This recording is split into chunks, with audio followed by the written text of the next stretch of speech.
What's up? It's your girl Kia. Coming back with another video. As you can see by the title below, this is going to be about Myka, whatever that girl's name is, Stauffer, and her husband. For those of you guys who don't know who they are, you're not alone. No one knew who they were. She's just some influencer on YouTube and on Instagram. She shows how hard it is to be a stay-at-home mom and different hacks you can use for folding laundry and different hacks you can use for cleaning. Oh, watch me do this with my kids. Oh, watch the fake hardship I just made up to do this with my kids. It's a channel full of garbage, basically.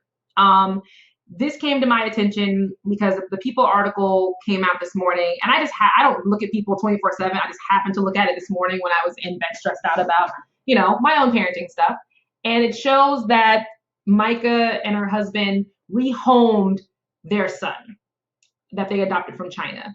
Now, rehomed is a very cute word for we gave back our son. And they didn't send him back to China to the adoption agency that he came from. He was rehomed here in the United States, which I feel like is completely ridiculous. He's only been here for 2 years. I don't think he speaks the language. I don't think he's verbal.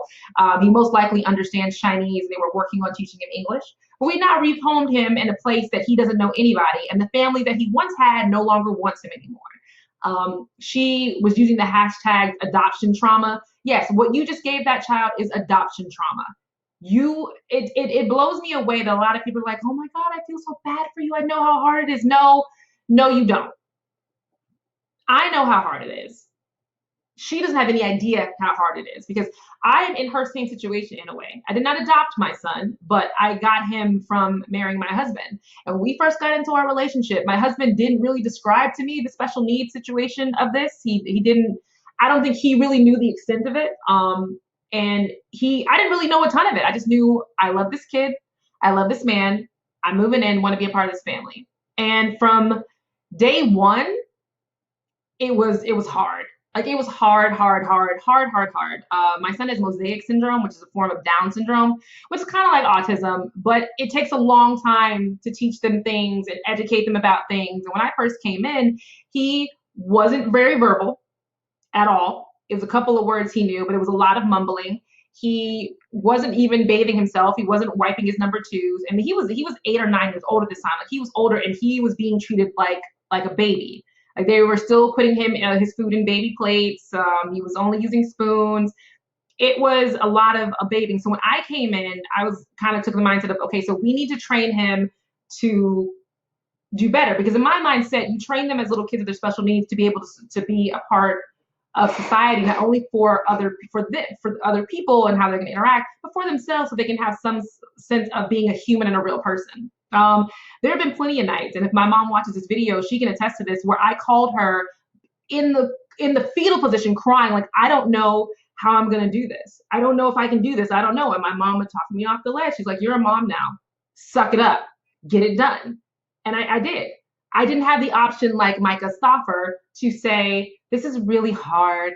Maybe we're just not the family for him. We'll rehome him.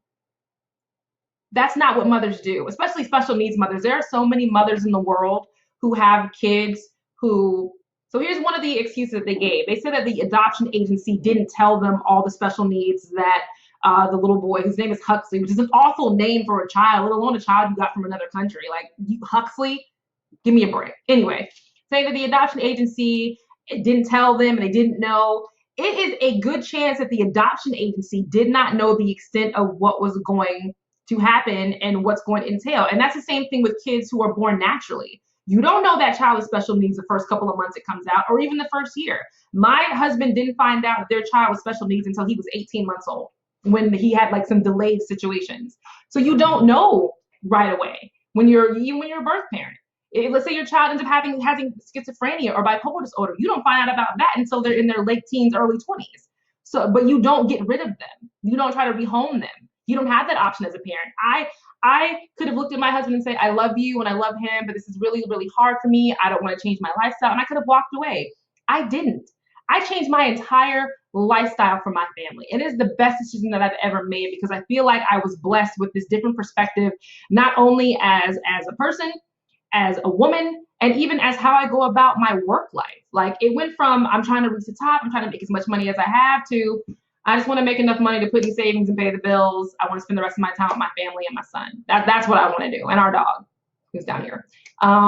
And Myka's saying her whole thing of, well, the doctor said that, the doctor said that. Nowhere did those doctors tell you to rehome your child. They did not say, oh, well, you can probably, maybe you should rehome him or this and that. They probably said, you most likely need to get some in-home help. You most likely need to sign him up for therapies. There's probably 3 or 4 therapies he's going to need during the week. My son is in therapy 4 times a week, 1 hour a day, which is a lot. There was probably a lot of things that they probably recommended, and maybe they just thought it wasn't a big hassle. One of the reasons, well, not a big hassle, they thought it was too much of a hassle. One of the reasons why I think she thought it was too much of a hassle was because she had just had the new baby. So now she has 4 beautiful white children who have no special needs and there's nothing wrong with them, and she has this one child who is special needs. So she got rid of him. What does that say? You adopted this boy. You documented the entire journey of getting him. You posted images. Like, I'm looking on the People's page right now. You posted images of, it's been a rough road. Our adoption journey hasn't been easy, but it's the best and most fantastic journey I've ever embarked on in my life. It's the most fantastic journey you've ever embarked on in your life. Then why not keep going? I kept going. I am now 5 years out from where I started from with my son. And to watch this kid flourish has been the greatest joy of my entire life. Truly the greatest joy of my entire life. Like, I tell people that the entire time. There are days, because it is hard, that I have cried, I have gotten frustrated, I have gotten anger, I've had to walk out of rooms with him before I took my anger out on him. It has been hard. But when I watch this kid now completely independent, making his own lunch, making his own cereal, working on the computer by himself, dressing himself, bathing himself, going to the bathroom, wiping his number 2s, doing everything he needs to do, getting compliments from teachers, fully verbal now, expressing himself, using words. My son is completely independent. And even other family members go, yo, that kid is way different than he was 5 years ago. Like, what did you do? And my husband will point to me like, I didn't do anything. She did it. Because that's what we're supposed to do as moms. We're not just, our kids aren't photo ops. They're not cute props to put on Instagram. We are here to make their lives better, happy, successful, whatever that may be. We're not here to say, oh, well, you don't fit into the lifestyle that I thought I was going to have, and this is going to be too hard, so I'm just going to try something else. And to rehome him instead of just buckling down. I mean, I'm truly disgusted by this woman and her family, and they're asking for privacy. You're asking for privacy as you post all these pictures of your other kids and family and have the other kid, the Asian kid, Huxley, now removed from all images. Like, I would have had more respect for her if she would have made a video right when it happened and said, this is what's going on. I am depressed. I'm disgusted with myself, but this is what we need to do for our family, whatever. Instead, she waits months and just acts like the kid doesn't exist. And then post this video about, well, you guys have been asking about him. Well, he doesn't live with us anymore. He got rehomed. I returned him back to the store for kids because I had my receipt and my proof of purchase. So he's back at the store for another mommy to pick up.